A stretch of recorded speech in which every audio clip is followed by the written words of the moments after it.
السلام علیکم پیارے بچوں، امید ہے کہ آپ خیریت سے ہوں گے۔ آج کا ہمارا ٹاپک ہے الطاف حسین حالی کی غزل اب بھاگتے ہیں سایۂ عشق بتا سے ہم۔ اس غزل کی تشریح پڑھیں گے۔ تو عزیز طالب علموں، اب مندر ذیل غزل کے اشعار کی تشریح کیجیے۔ یعنی الطاف حسین حالی نے جو غزلیں لکھی ہیں جو آپ کے نصاب میں شامل ہیں، اس غزل کی ہم تشریح کرتے ہیں۔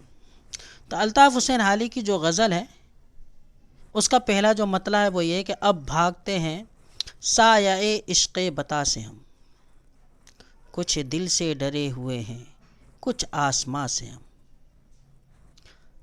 عزیز طالب علموں، یہاں پر جو لفظ بتا ہیں یہ بت کی جمع ہے۔ بت مورتی کو کہتے ہیں جس میں نقش و نگار بنا دیے جاتے ہیں اور لوگ کیا کرتے ہیں، ان کی عبادت کرنا شروع کر دیتے ہیں، ان کو اپنا معبود بنا لیتے ہیں، اس کو بت کہتے ہیں، پتھر کی مورت کو۔ تو یہاں پر یہ بتا جو ہے نا بت کی جمع ہے، لیکن یہاں پر شاعر نے جو معنی لیے نا وہ بت کی جمع پتھر کی مورت کے نہیں بلکہ حسین اور خوبصورت کے معنی لیے ہیں۔ عزیز طالب علم، حوالہ یہ ہے کہ یہ شعر ہماری نصاب میں شامل ہے اور الطاف حسین حالی کی غزل سے لیا گیا ہے۔ اب اس شعر کی جو تشریح کریں گے وہ ایسے کریں گے کہ اس شعر میں الطاف حسین حالی فرماتے ہیں کہ ایک طرف تو ہم آسمان سے ڈرتے ہیں اور دوسری طرف ہم اپنے دل سے ڈرتے ہیں۔ ایک طرف تو ہم آسمان سے ڈرتے ہیں اور دوسری طرف ہم اپنے دل سے ڈرتے ہیں، کیونکہ ہمارا دل ان حسینوں کے عشق میں مبتلا ہو جاتا ہے، اور یہ حسین لوگ یا یوں کہیے کہ حسینائیں کیا کرتی ہیں، اپنے چاہنے والوں پر ظلم و ستم کرتی ہیں۔ اسی لیے کیا نام ہے کہ ہم ان جو دوسری طرف ہے جو ہمارا دل ہے اس سے ڈرتے ہیں۔ اب آگے جو کہا ہے آسمان سے کیوں ڈرتے ہیں؟ ہم آسمان سے اس لیے ڈرتے ہیں کیونکہ کہ پرانے زمانے کا ایک تصور تھا، ایک خیال تھا، اس تصور کے مطابق جتنی بھی آفتیں آتی ہے وہ آسمان سے ہی نازل ہوتی ہے۔ اس وجہ سے کیا نام ہے کہ ہم آسمان سے بھی ڈرے ہوئے، نہ جانے کب یہ آسمان ہم پر برسنا شروع کر دے، نہ جانے کب اس آسمان سے ہم پر کوئی آفت نازل ہو جائے، اس وجہ سے۔ تو عزیز طالب علموں، اس لیے کیا نام ہے کہ شاعر یہاں پر اپنے دل سے ڈرا ہوا ہے اور آسمان سے اس لیے ڈرا ہوا ہے کیونکہ کہ آسمان کبھی بھی ہم پر آفت نازل کر سکتا ہے۔ اس لیے شاعر کیا ہے کہ حسینوں کے ظلم و ستم سے اس قدر ڈر گیا ہے کہ وہ اب حسینوں کی سائے سے بھی دور بھاگتا ہے، یعنی بہت زیادہ ڈرا ہوا ہے، بہت زیادہ خوف کھایا ہوا ہے۔ اس لیے کہا ہے کہ اب بھاگتے ہیں سایۂ عشق بتا سے ہم، یعنی اب ہم حسینوں کے سائے سے بھی دور بھاگ رہے ہیں، ان کی خوبصورتی سے، ان کے سائے سے بھی ہیں۔ کچھ دل سے ڈرے ہوئے کچھ آسمان سے ہم، یعنی دل سے اس لیے ڈرے ہوئے ہیں، یہ ہمارا دل جو ہے نہ جانے کب ان حسیناؤں کی محبت میں، الفت میں کب گرفتار ہو جاتا، اور یہ حسینہ اپنے چاہنے والوں پر کیا کرتی ہے، ظلم و ستم ڈھانا شروع کر دیتی ہے۔ اور آسمان سے اس لیے ڈرے ہوئے کہ یہ پرانے زمانے کے مطابق کیا تھا، ایک تصور تھا کہ جو بھی مصیبتیں آتی وہ ساری آسمان سے ہی نازل ہوتی ہے۔ عزیز طالب علم، اس میں ایک محاورہ ہے سائے سے دور بھاگنا، اس کا مطلب ہے یعنی بہت زیادہ خوف زدہ ہونا۔ اب اس کو جملوں میں استعمال کریں گے کہ تو کیسے کریں گے؟ اب ہم حسینوں کے سائے سے دور بھاگتے ہیں، یعنی حسیناؤں کے سائے سے اب ہم کیا کر رہے ہیں، دور بھاگ رہے ہیں۔ عزیز طالب علموں، دوسرا شعر غزل کا کہ خود رفتگی شب کا مزہ بھولتا نہیں، آئے ہیں آج آپ میں یارب کہاں سے ہم۔ عزیز طالب علموں، یہاں پر جو خود رفتگی ہے اس کا معنی ہے بے خودی، یعنی آپے میں بے خود ہو جانا، آپے میں۔ اور یہاں پر جو لفظ ہے شب، یہ فارسی زبان کا لفظ ہے، شب کے معنی ہوتے ہیں رات۔ تو اس کا حوالہ ہے، یہ شعر ہماری نصاب میں شامل ہے اور الطاف حسین حالی کی غزل سے لیا گیا ہے۔ اس کی تشریح ہے کہ شاعر اس شعر میں فرماتا ہے، یا یوں کہیے کہ الطاف حسین علی اس شعر میں کہتے ہیں کہ رات کو ہم اپنے آپ میں نہیں تھے، یعنی ہم رات میں اپنے آپ میں نہیں ہونا، یعنی مدوش ہونا وہ یہ، یعنی شاعر اس قدر مدوش ہو گیا کہ وہ اپنے آپ میں نہیں تھا، اپنے آپ میں نہیں تھا، یعنی اسے کسی چیز کا ہوش و حواس ہی نہیں تھا، اس قدر وہ مدہوش ہو گیا تھا۔ جیسے کہ ایک شرابی شراب پینے کے بعد بڑا مدہوش ہو جاتا ہے اور نالیوں میں، گٹروں میں، خنزیروں کے پاس سو جاتا ہے، اسے کوئی خبر ہی نہیں ہوتی کہ میں کہاں پر پڑا ہوا ہوں، کدھر پڑا ہوا ہوں۔ اسی طریقے سے شاعر یہ کہہ رہا ہے کہ رات کو ہم اپنے آپ میں اس قدر مدہوش ہو گئے تھے، یعنی اپنے آپ میں کھو گئے تھے، اپنے آپ میں ہی نہیں تھے، اور جب ہم مدہوش ہوئے تو اس وقت کیا ہے کہ ایک ایسی کیفیت، ایک ایسا خاص لطف ہمیں آیا، اور اس وقت یہ احساس ہوا کہ عالم ہوش کی دنیا میں انسان زیادہ پریشان ہوتا ہے، مدہوشی کی دنیا میں پریشان نہیں ہوتا ہے۔ کیوں؟ مدہوشی میں تو اس قدر مدہوش ہو جاتا ہے کہ اسے دنیا اور آخرت کی اور کسی چیز کی کوئی خبر نہیں۔ نالے میں اگر وہ پڑا ہے شراب پی کر کے مدہوشی کے عالم میں، تو نالا ہی اس کو کیا ہے کہ سورگ جیسا لگتا ہے، وہ نالے کو یہ سمجھتا کہ ہو یہ تو جنت میں آ گیا، یہ تو شاہی محل ہے ہمارا۔ آگے وہ سمجھ میں نشے کی دھت کے عالم میں راستے میں چلتے ہوئے اگر وہ سوروں کے جھنڈ میں بھی گر جائے گا تو وہ یہ سمجھے گا وہ یہ تو کیا ہے کہ ہمارا تکیہ ہے۔ آگے اس قدر وہ مدہوش ہو جاتا ہے، اسے کسی چیز کی خبر نہیں ہوتی۔ تو شاعر یہاں پر یہی بات کہنا چاہ رہا ہے کہ رات کو ہم اپنے آپ میں نہیں تھے،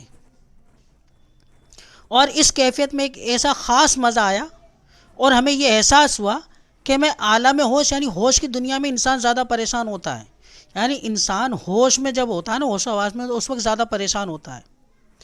اب ہوش میں وہ اس لیے پریشان ہوتا ہے کیونکہ اسے ہر بات یاد رہتی ہے، ہر بات، اب کیا ہوا، کیا ہونے والا ہے، کیا ہوگا، کیا ہو رہا ہے میرے ساتھ، جبکہ مدہوشی کے عالم میں انسان سب کچھ بھول جاتا ہے، اور اسے کسی چیز کی خبر نہیں ہوتی، کیا اچھا کیا برا، کسی چیز کی کوئی تمیز نہیں ہوتی۔ دنیا کے سارے غموں کو مدہوشی کے عالم میں وہ بھلا دیتا ہے۔ اسی لیے خود رفتگی میں زیادہ لطف، اور عشق میں ہوش مندی سے زیادہ مدہوشی، کیونکہ اس میں عاشق محبوب کے تصور اور خیال میں کھوئے رہتا ہے، یعنی خود رفتگی میں زیادہ لطف آتا ہے، یعنی زیادہ مزہ آتا ہے، اور عشق میں ہوش مندی سے زیادہ مدہوشی میں مزہ آتا ہے۔ اگر آپ عشق کرتے ہو تو عشق کے اندر ہوش مندی میں اتنا مزہ نہیں آئے گا جتنا مدہوشی میں مزہ آئے گا، کیونکہ مدہوشی کے عالم میں وہ کیا کرے گا، اپنے محبوب، اپنے چاہنے والے کے تصور اور خیال میں کھویا رہے گا۔ یہ عزیز طالب علم، اس میں ایک صنعت پیدا ہو رہی ہے، اور شاعر نے اس صنعت کا بھی استعمال کیا جسے ہم صنعت تضاد کہتے ہیں، اور اسے صنعت طباق بھی کہا جاتا ہے۔ اور یہاں پر سوال بھی پیدا ہو رہا ہے کہ صنعت تضاد کسے کہتے ہیں، یہ سوال آ جائے تو صنعت تضاد، ویسے تو اکثر شاعروں نے شعر میں صنعت تضاد کا بہت زیادہ استعمال کیا ہے، لیکن یہ صنعت تضاد ہے کیا؟ صنعت تضاد کہتے ہیں کہ ایسے الفاظ کو ایک ساتھ لایا جائے جن میں تضاد یعنی ضد پائی جائے، اسے صنعت تضاد کہتے ہیں، یعنی ایسے الفاظ کو لایا جائے جس میں تضاد یعنی ضد پائی جائے، اسے صنعت تضاد کہتے ہیں۔ اور عزیز طالب علموں، یہ شاعری میں سب سے زیادہ استعمال ہونے والی صنعت ہے اردو ادب کے اندر، اور یہ صنعت تضاد کیا کرتی ہے، شعر کو، کلام کو دوبالا بنا دیتی ہے، یعنی خوبصورت بنا دیتی ہے، اور اسی کی وجہ سے کیا ہے کہ شعر بہت خوبصورت ہو جاتا ہے۔ یہ اگلا شعر ہے، اب شوق سے بگاڑ کی باتیں کیا کرو، کچھ پا گئے ہیں آپ کے طرز بیاں سے ہم۔ بگاڑ یعنی خرابی، طرز یعنی انداز، اور طرز بیاں یعنی بیان کرنے کا انداز، گفتگو کرنے کا انداز۔ یہ حوالہ، یہ شعر ہماری نصاب میں شامل ہے اور الطاف حسین حالی کی غزل سے لیا گیا ہے۔ اس کی تشریح اس طریقے سے کریں گے کہ اس شعر میں الطاف حسین حالی اپنے محبوب سے مخاطب ہو کر کے کہہ رہا ہے، یعنی الطاف حسین حالی ڈائریکٹ اپنی محبوب سے مخاطب ہو رہا ہے، اور وہ اپنی محبوب سے مخاطب ہو کر کے کہہ رہا ہے کہ اے میرے محبوب، ہم آپ کے طرز بیاں سے جان گئے ہیں، یعنی ہم آپ کے بات کرنے کے انداز سے، گفتگو کرنے کے انداز سے جان گئے ہیں کہ آپ کو بے رخی میں بھی ہم سے خوب لگاؤ ہیں، یعنی آپ ہم سے ناراض ہیں لیکن پھر بھی آپ ہم سے الفت کرتی ہو، یعنی محبت کرتی ہو۔ اب چاہے آپ شوق سے ہمیں برا بھلا کہیے، کچھ بھی کہیے، ہمیں آپ کی باتوں کا برا نہیں لگے گا، کیونکہ آپ کے سلوک کا طریقہ ایسا ہے کہ اس سے آپ کی الفت کا پتہ چلتا ہے، یعنی آپ کی محبت کا پتہ چلتا ہے۔ عزیز طالب علم، الطاف حسین حالی نے اس شعر کے اندر جو ہے نا گفتگو کا انداز اختیار کیا ہے، جو بڑے ہی خوبصورت انداز میں وہ اپنی محبوبہ سے کیا کر رہا ہے، اس شعر کے اندر گفتگو کر رہا ہے، یعنی بات چیت کر رہا ہے۔ اگلا شعر ہے، دلکش ہر قطعہ شہرا ہے راہ میں، ملتے ہیں جا کے دیکھیے کب کارواں سے ہم۔ قطعہ کہتے ہیں ٹکڑے کو، قطعہ ٹکڑا، صحرا جنگل ریگستان، راہ کے معنی راستے کے، کارواں یعنی قافلہ۔ یہ تو عزیز طالب علموں، اس کا حوالہ ہے کہ یہ شعر ہماری نصاب میں شامل اور الطاف حسین حالی کی غزل سے لیا گیا ہے، اور اس کی تشریح ہے کہ الطاف حسین حالی شعر میں فرماتے ہیں کہ اے میرے محبوب، ہمیں ریگستان کا ہر ایک ٹکڑا دلکش اور خوبصورت نظر آ رہا ہے۔ اے میرے محبوب، ہمیں ریگستان کا، یعنی جہاں پر کچھ بھی نہیں ہے، وہ ریگستان کا ٹکڑا کیا کر رہا ہے، ہمیں خوبصورت نظر آ رہا ہے۔ ہم اس ریگستان کے ٹکڑے میں کھو گئے ہیں، اس قدر ہمیں نظر آ رہا ہے، خوبصورت لگ رہا ہے کہ ہم اس میں کھو گئے ہیں، اس کی دلکشی میں کھو گئے ہیں، جس کی بنا پر ہم اپنے کارواں سے بچھڑ گئے۔ اب سمجھ میں نہیں آتا، یہ تو خدا ہی جانتا ہے کہ اب ہم اپنے کارواں سے یعنی اپنے قافلے سے کب جا کر کے ملیں گے۔ یعنی ریگستان کا ٹکڑا ہمیں اس قدر خوبصورت نظر آنے لگا کہ ریگستان کی خوبصورتی کے چکر میں ہم اپنے قافلے سے بچھڑ گئے۔ اب تو خدا ہی جانتا ہے کہ کب ہم اپنے قافلے سے جا کر کے ملیں گے۔ عزیز طالب علموں، جس طرح مجنوں کو دیوانگی کے عالم میں ریگستان کا ٹکڑا خوبصورت نظر آتا ہے، اور پھر وہ کیا کرتا ہے، دیوانگی کے عالم میں اسی ریگستان میں لیلا کی تلاش میں مارا مارا پھرتا ہے۔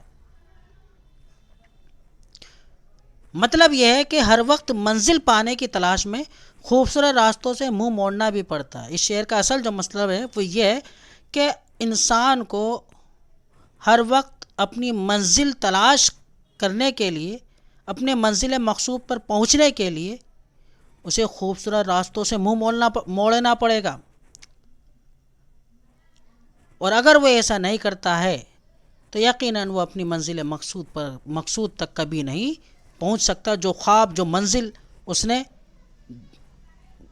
جس منزل پر اس کو جانا ہے، جو خواب اس نے دیکھ رکھا ہے کہ مجھے یہ کرنا ہے، جب تک کہ وہ کیا نام ہے کہ ان خوبصورت راستوں کو چھوڑ کر کے اپنی منزل کو تلاش کرنے کے لیے دکھ بھرے راستوں پر نہیں چلے گا، تب تک وہ اپنی منزل تک نہیں پہنچ سکتا۔ عزیز طالبوں میں یہ غزل کا آخری شعر ہے۔